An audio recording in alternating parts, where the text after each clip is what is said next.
These things happened to me nearly 10 years ago. I lived in a city, but the city was hot in summer. I wanted to see the country. I wanted to walk in the woods and see green trees. I had a little red car, and I had a map too. I drove all night out into the country. I was happy in my car. We had a very good summer that year. The country was very pretty in the early morning. The sun was hot, and the sky was blue. I heard the birds in the trees. And then, my car stopped suddenly. What's wrong? I thought. Oh dear, I haven't got any petrol. Now I'll have to walk. I'll have to find a town and buy some petrol. But where am I? I looked at the map. I wasn't near a town. I was lost in the country. And then I saw the girl. She walked down the road with flowers in her hand. She wore a long dress, and her hair was long too. It was long and black, and it shone in the sun.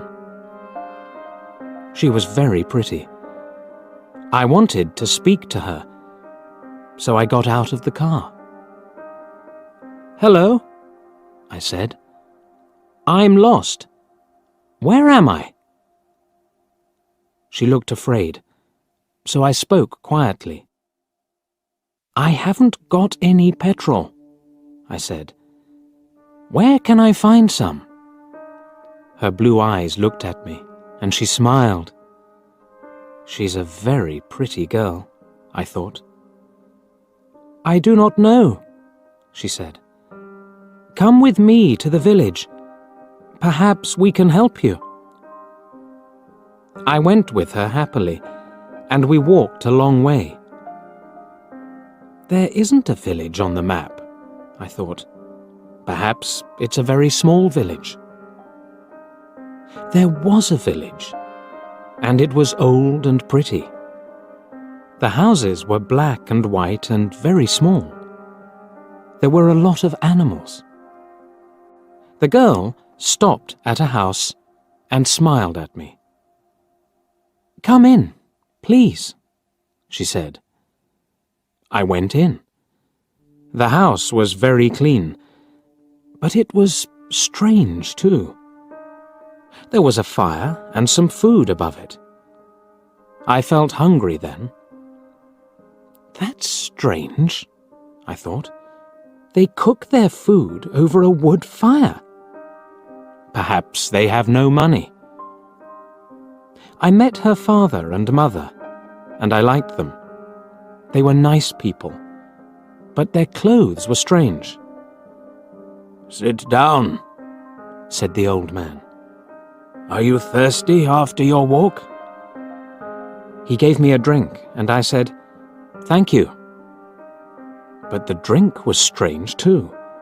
It was dark brown and very strong. I didn't understand, but I was happy there. I asked about petrol, but the old man didn't understand. "Petrol?" he asked. "What is that?" This is strange, I thought. Then I asked, "Do you walk everywhere?" The old man smiled. "Oh, no. We use horses," he said.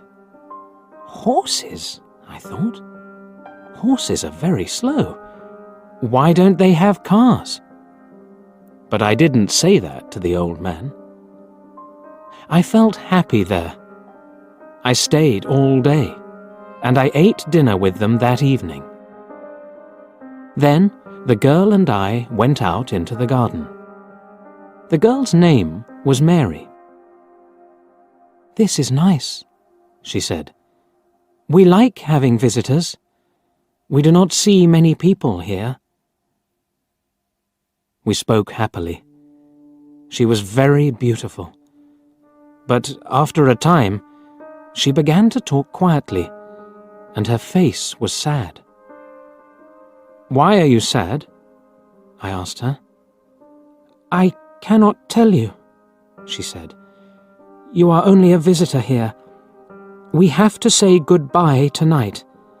You have to go now." I didn't understand. I loved her, I knew that, and I wanted to help her. Why did I have to go? But Mary said again in a sad voice, "You have to go. It is dangerous here." So I said, "I'll go to the next town and find some petrol. Then I'll come back." She didn't speak. "I love you, Mary," I said, "and I'll come back to you. You won't stop me." She said goodbye to me at the door. Her face was very sad, and I was sad too. I didn't want to go. It was midnight. The night was very dark, but I walked and walked. I was very tired when I saw the lights of a town. I found some petrol, and then I asked the name of the village. But the man at the garage gave me a strange look. "What village?" he asked. I told him about the village. I told him about the old houses and the people with strange clothes. Again, he gave me a strange look. He thought, and then he said, "There was a village there, but it isn't there now. There are stories about it, strange stories." "What do people say about it?" I asked.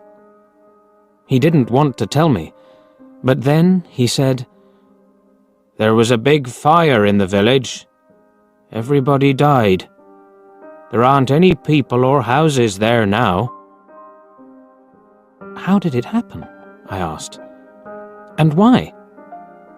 "Oliver Cromwell killed them," he said. "He was angry with the villagers because they helped the king in the war." I couldn't speak.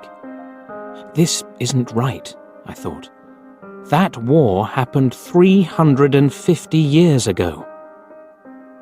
Then I remembered the strange clothes, the long hair, the food over the fire, and the old houses. And I remembered, too, about the horses. "But I don't understand," I cried. "I saw the people and the village. I spoke to some people there."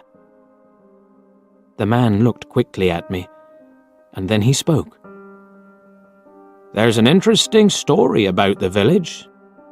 For one day, every 10 years, it lives again. But only for one day.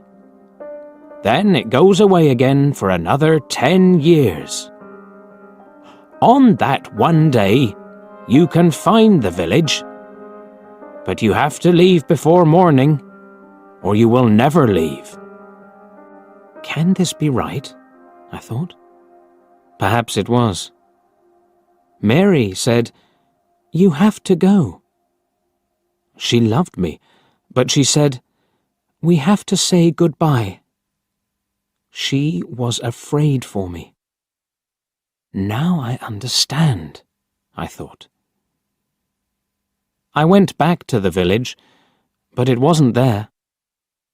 I looked again and again, but I couldn't find it. I saw only flowers and trees.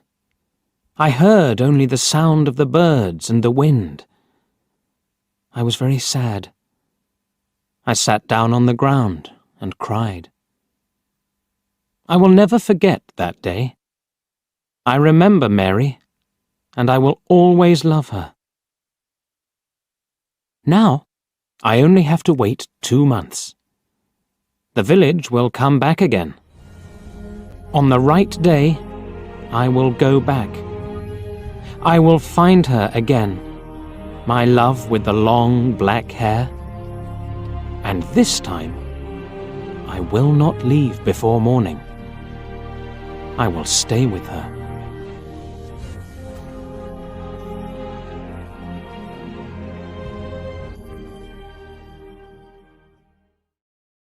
Thank you for watching. Please like, share, subscribe for more videos. Press the bell icon and select all to get notifications.